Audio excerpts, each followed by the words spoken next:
আল্লাহ যদি কাউকে বেশি ভালোবেসে থাকেন তখন তাকে সর্বদিক থেকে একা করে দেন যেন সে তার আল্লাহকে খুঁজে পায়। আসসালামু আলাইকুম। হ্যালো এভরিওয়ান, আমি মারুফা আক্তার স্বাগত জানাচ্ছি নতুন একটি ভিডিওতে। আশা করি সবার ভালো লাগবে। দূরে এবং কাছে যে যেখান থেকে আমার ভিডিওটি দেখছেন সবাইকে জানাচ্ছি অসংখ্য ধন্যবাদ। সকাল সকাল ভিডিওটি শুরু করে দিলাম। আজকে ছিল শুক্রবার, যেহেতু সবাই দেরি করে ঘুম থেকে উঠেছে, এর জন্য বাহির থেকে নাস্তা এনে আমরা সবাই খেয়ে নিয়েছি।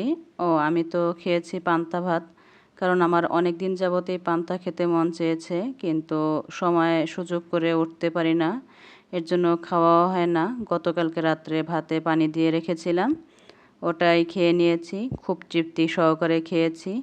এই তো কথা বলতে বলতে আমি আমার কাজগুলো গুছিয়ে নিচ্ছি। আজকে আমার শুক্রবার সাপ্তাহিক বাজারের সময়, কিন্তু যেহেতু বেলা হয়ে গিয়েছে তাই আমি ঘরের টুকটাক কাজগুলো সেরে নিচ্ছি। বিকেলে বাজার করব, কারণ বাহির বৃষ্টি হচ্ছে। গতকালকে যে দারুচিনিটা ধুয়ে রেখেছিলাম ওটা এখন সুন্দর করে বয়াম ভরে নিলাম। আর এই তো সেই তেল, মশলা থেকে তেলগুলো খুব চিপে চিপে নিংড়িয়ে নিচ্ছি, কারণ আমি চাই না আমার একটুকু তেলও নষ্ট হোক, কারণ খুব কষ্ট করে এটা বানানো হয়েছে। এই তো তেলের ফাইনাল লুক। আমি এর ভিতরে এখন ক্যাস্টার অয়েল মিশিয়ে দেব, সেই সাথে কিছু ইকাপ দিয়ে দেব। ইকাপ মানুষের শরীরে রক্ত স্বল্পতা কমায়, সেই সাথে হিমোগ্লোবিনের মাত্রা বাড়িয়ে দেয়, আর তেলে ব্যবহার করলে চুল মজবুত হয়। এর জন্য আমি কিছু ইকাপ তেলের ভিতর দিয়ে দিচ্ছি। এটা সম্পর্কে আরও বিস্তারিত অনেক কিছু আছে জানার মতো, আপনারা ইচ্ছা করলে গুগলে সার্চ দিয়েও দেখে নিতে পারেন।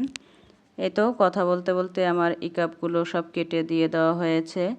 এখন আমি এটা সুন্দর করে বোতলে ভরে নেব, আর বাদ বাকিটা একটা ডিব্বাতে ভরে নেব, যাতে পরবর্তী সময় ব্যবহার করা যায়।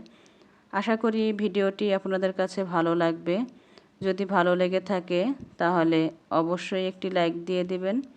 তেলটা কিন্তু খুব উপকারী, আপনারা ইচ্ছা করলে এটা বাসায় বানিয়ে ব্যবহার করতে পারেন। আশা করি খুব ভালো ফলাফল পাবেন।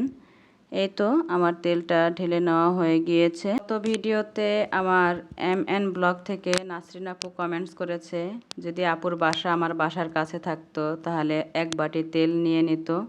আপু, তুমি আমার বাসায় বেড়াতে আসো, আমি তোমাকে অনেক তেল বানিয়ে দেব, যেটা তুমি তোমার মেয়েরা খুব সহজে ব্যবহার করতে পারবা। আর ব্যবহার করার সময় অবশ্যই মনে করবা যে এটা আমার মারুফ আপু বানিয়ে দিয়েছিল, আমি ব্যবহার করতেছি। কত ভালো লাগবে বলো, তাই না?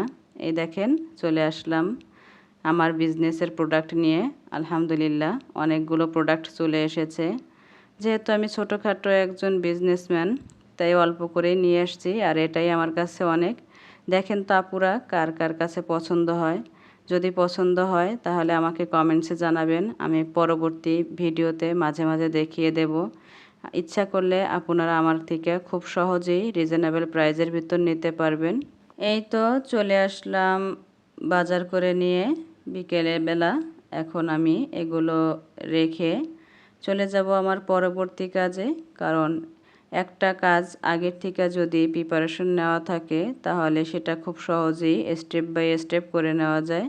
যেহেতু আমি আজকে গ্রিল নান তৈরি করব, এর জন্য আমি নানের জন্য আটার ডোটা তৈরি করে আগে থেকেই রেখে দেব। এটা অ্যাক্টিভ হতে সময় লাগবে, সেই ফাঁকে আমার অন্য কাজগুলো আমি সুন্দরভাবে করে নিতে পারবো।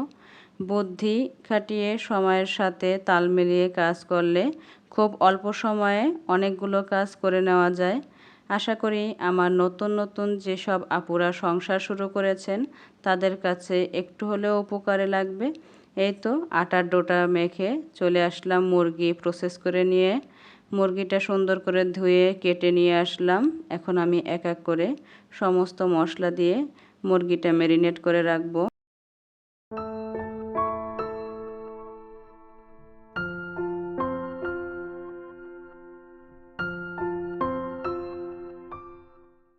এই তো এক এক করে সমস্ত মশলাই আমি এর ভিতর দিয়ে দিলাম। খুবই সিম্পল সাদামাটাভাবে করতেছি, ঘরোয়াভাবে। কিন্তু খেতে মাশাআল্লাহ রেস্টুরেন্ট থেকে কোনো অংশে কম হয় না। কারণ ঘরের তৈরি খাবার খুবই অর্গানিকভাবে তৈরি করা হয়, স্বাস্থ্যসম্মতভাবে। আর এটা বাচ্চারাও খেতে অনেক পছন্দ করে। আর সেই সাথে আমার স্পেশাল যে শাহি মশলা, এটা দিলে তো কোনো কথাই নেই। এটা দিলে স্বাদ আরও দ্বিগুণ বেড়ে যায়। এই মশলাটা দিয়ে আমার যাবতীয় যত আইটেম আছে গোশের সব আমি করে থাকি। আমার বাচ্চারা এবং পরিবারের সবাই অনেক পছন্দ করে এবং প্রশংসা করে আমার হাতের এই মশলার। আমার সমস্ত মশলাগুলো দেওয়া হয়ে গিয়েছে। এখন আমি সুন্দর করে এটা চটকিয়ে চটকিয়ে মেখে নেব, যাতে গোশের কোনো অংশ ফাঁকা না থাকে, সব জায়গায় মশলাগুলো যেন ভালোভাবে প্রবেশ করে। মশলাটা মাখানোর শেষে চলে যাব আমি মাছগুলো কেটে ধুয়ে পরিষ্কার করে নিতে। একটা মানুষ যদি একা হাতে সংসারের কাজ করে, তখন তার একটু বুদ্ধি খাটিয়ে কাজগুলো করা লাগে। যেহেতু সংসারে ছোট বাচ্চা থাকে, অন্য অন্য কাজ থাকে, তাই আগের থেকে যদি প্রিপারেশন নেওয়া থাকে যে আমি কোন কাজের পরে কোন কাজ করব, তাহলে খুব সহজেই করা যায়। দেখেন, কথা বলতে বলতে কিন্তু আমার অফ ক্যামেরায় মাছগুলো প্রায় ধোয়া হয়ে গিয়েছে। এগুলো কেটে এনেছিলাম। এখন বাদবাকিটা ধোবো দেখে ওটা আটা আর লবণ মেখে নিয়েছি। এই টিপসটা কিন্তু আপনারাও ফলো করতে পারেন। মাছ ধোয়ার সময় যখন লবণ দিয়ে মেখে রাখেন, তখন একটু আটা দিয়ে রাখলে মাছটা কিন্তু খুব সহজেই ভেতর থেকে ময়লাটা বেরিয়ে আসে আর খুব সহজেই পরিষ্কার করে নেওয়া যায়। কথা বলতে বলতে আমার মাছ কোটা ধোয়া সব কমপ্লিট হয়ে গিয়েছে এবং সমস্ত রান্নাঘরটা আমি সুন্দর করে পরিষ্কার করে নিয়েছি। এখন চলে যাব আমি গোসল করতে। গোসল নামাজ সেরে তারপর চলে আসব আমি আবার রান্নাঘরে রাতে রান্নার জন্য। এই তো চলে আসলাম।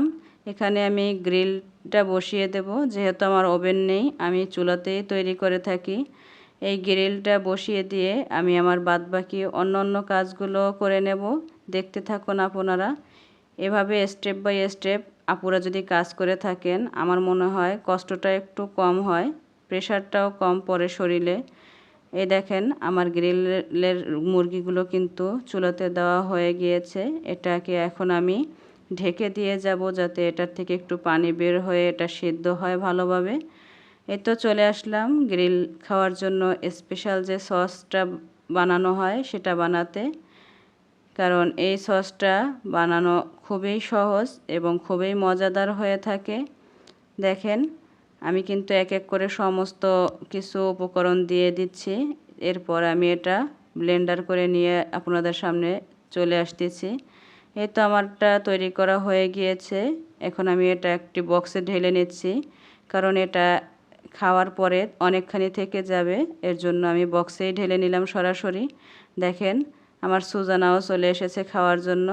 আমি একটু গালে দিয়েছিলাম, সেটা মজা পেয়ে এখন সে ব্লেন্ডারের ঢাকনার থেকে একটু একটু করে নিয়ে নিয়ে খাচ্ছে।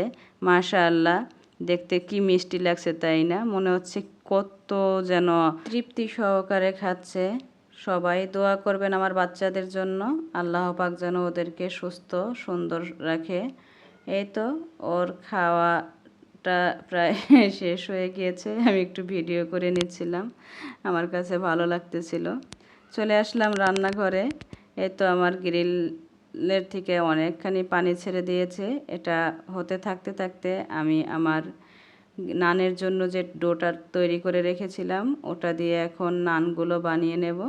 দেখেন, মাশাআল্লাহ কত সুন্দর আটাটা অ্যাক্টিভ হয়েছে। এখন আমি এটা সুন্দর করে মেখে ভালোভাবে মথে নেব, যাতে এটা স্মুথ হয়। এরপর আমি এক এক করে নানগুলো বানিয়ে নেব। দুর্ভাগ্যবশত আজকে আমার বাসায় কোনো বাটার নেই। বাটার থাকলে অবশ্যই গার্লিক নান বাটার বানাতাম। এটা খেতে অনেক স্বাদ হয়, মানে এটার স্বাদ যেন মুখে লেগেই থাকে, অন্যরকম একটা স্বাদ, ভোলা যায় না। খুব মিস করলাম আজকে এই গার্লিক নানটাকে। তা কোনো ব্যাপার না, যখন যেরকম থাকে তখন সেইভাবেই চলতে হয়, খেতে হয়। মাশাআল্লাহ, যেহেতু খাবারের পরে ভয়েস দিচ্ছি, খাবারগুলো অনেক স্বাদ হয়েছিল। এই তো কথা বলতে বলতে আমার রুটিগুলো ভাজা হয়ে গিয়েছে। মাশাআল্লাহ, অনেক সুন্দর নরম তুলতুলো হয়েছে, সফট হয়েছে। দেখেন আমি এক এক করে কিন্তু সবগুলো রুটি ভেজে নিচ্ছি এবং সুন্দর করে আমার টেবিলে সব সাজিয়ে নিচ্ছি। দেখেন কত সুন্দর হয়েছে। কষ্ট হলেও নিজের হাতের তৈরি খাবার যখন খেয়ে সবাই প্রশংসা করে তখন কিন্তু অনেক ভালো লাগে। আমার কাছেও সেম তাই, প্রশংসা শুনতে আমার বরাবর ভালোই লাগে। আর যদি সেটা হয়ে থাকে স্বামী সন্তানের কাছ থেকে তাহলে তো কোনো কথাই নেই, কারণ কষ্টটা সার্থক হয় তখন। এই তো ভিডিওর শেষ পর্যায়ে চলে এসেছি। যদি কোথাও ভুল ত্রুটি হয়ে থাকে ক্ষমা সুন্দর দৃষ্টিতে দেখবেন। আসসালামু আলাইকুম ওয়া রাহমাতুল্লাহ।